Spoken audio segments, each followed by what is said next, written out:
E se o nosso querido Pedro Vaca quiser saber a verdade, ele nem precisa entrevistar ninguém. Basta ele ler a Constituição brasileira, ler as decisões do Alexandre de Moraes e ele vai descobrir se aqui tem ou não liberdade de expressão. Exatamente, se ele não for analfabeto, como parece que é, né, a mídia brasileira, a mídia tradicional, porque é um bando de analfabeto.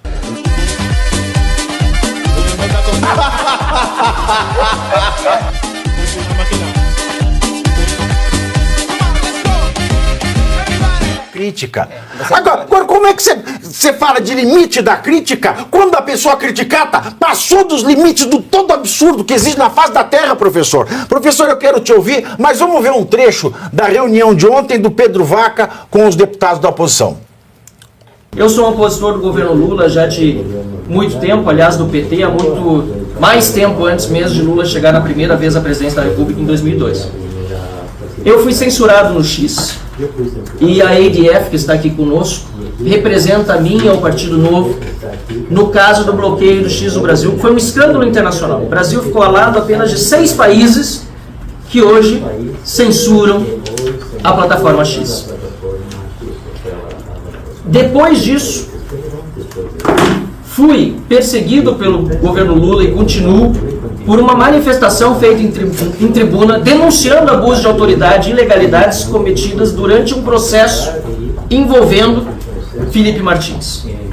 Protocolei uma medida cautelar na OEA, primeiro sobre o caso X, ela me foi negada, e no dia 18 de novembro protocolei sobre o caso da perseguição que ora sofre policial do Estado, policial de Lula e judicial do STF. E até o momento também, nesse caso pelo menos, não tenho resposta da OEA quanto à medida cautelar. Eu sou uma vítima de perseguição do Estado brasileiro representado pelo governo Lula e pelo Supremo Tribunal Federal. Muita gente ficou meio assim, né, desanimado. O Pedro Vaca, ele deu essa declaração, mas é uma declaração xoxa, uma declaração de quem não quer dizer nada. É que a gente está tão acostumado no Brasil, professor Suano, a ver juiz dar declaração para a imprensa de caso que está julgando. Exemplo, Alexandre de Moraes, que foi para a Globo no começo do ano passado, janeiro de 2024. Ele foi lá na Globo, chamar as pessoas que ele ainda vai julgar do Rio de Janeiro de terrorista, para falar que eram golpistas. Terrorista ele não falou, ele falou golpistas.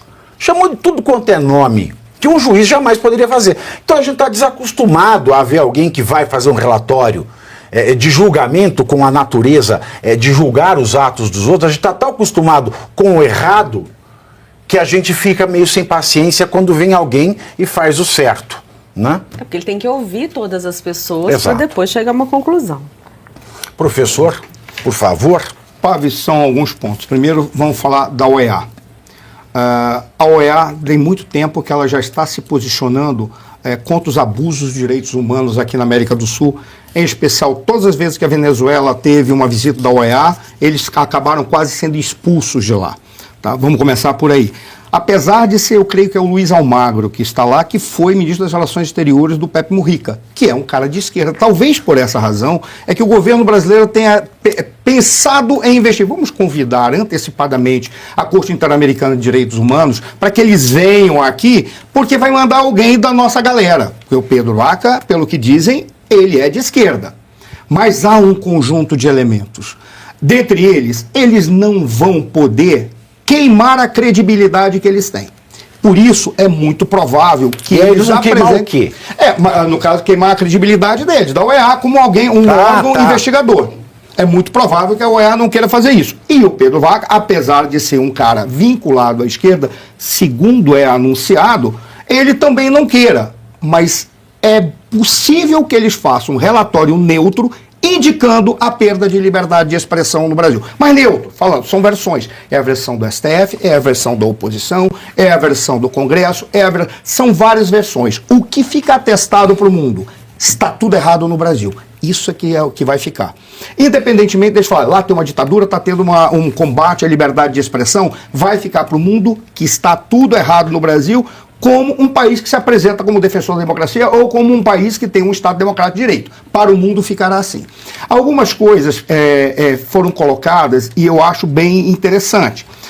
conversou com as personalidades que são vítimas. Se porventura, e aí o que eu vou falar aqui não é para puxar a brasa para a nossa sardinha ou fazer bajulação em relação a ti. Se realmente querem ouvir vítimas, além das que foram lá, teriam que te entrevistar. Porque você foi o primeiro cara a ser perseguido pelo órgão criado dentro da AGU. O que demonstra que é um conjunto do Estado brasileiro que criou várias instâncias de controle à opinião pública. E você é uma personagem que está envolvido nisso. Ou seja, você teria que ser entrevistado.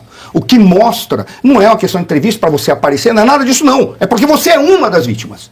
Você é perseguido. Então teria que te entrevistar. Não estou falando isso porque você está aqui, porque é Oeste, nada disso. Pelos fatos. O fato concreto é, independentemente do relacionamento que nós possamos ter aqui, você teria que ser entrevistado. Eles teriam que mandar uma mensagem. Por favor, senhor Pavinato, gostaria de vir conversar conosco? Porque você é um dos indivíduos que está na alça de mira deles. E não só a direção da Revista Oeste também. Sim. Porque vale lembrar que a Revista Oeste ela ficou um ano inteiro, gerando receita para a empresa Google, que é dona do YouTube. Porque quem assiste, quem não é assinante do YouTube Premium, né, assistiu o Oeste Sem Filtro e entravam as inserções comerciais do Google. A Oeste nunca recebeu um centavo deste comercial. E quando lhe foi devolvida a monetização, quando a Justiça determinou, a Justiça do Estado de São Paulo determinou a devolução da monetização à Oeste para o YouTube, nunca foi explicada a razão pela qual a monetização foi retirada. Sim. Concluindo, então, você tem a Oeste, tem outras personalidades e outras entidades ou instituições que deveriam estar sendo abordadas pela OEA ou pela Corte Interamericana de Direitos Humanos, que é algo específico ali, que está lá. Eles teriam que fazer isso. Por que eu estou dizendo?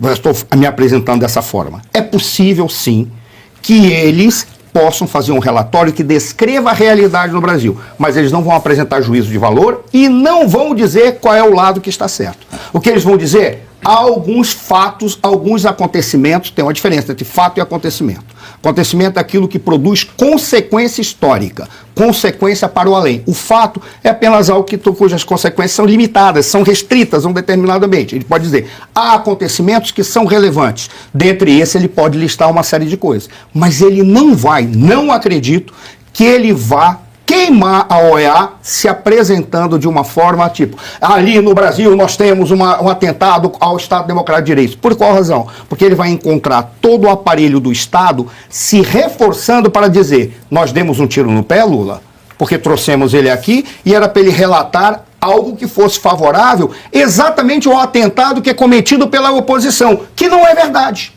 E o cara foi e ouviu a oposição e a oposição apresentou fatos, apresentou elementos, apresentou dados que são comprováveis. Aí é que está o ponto.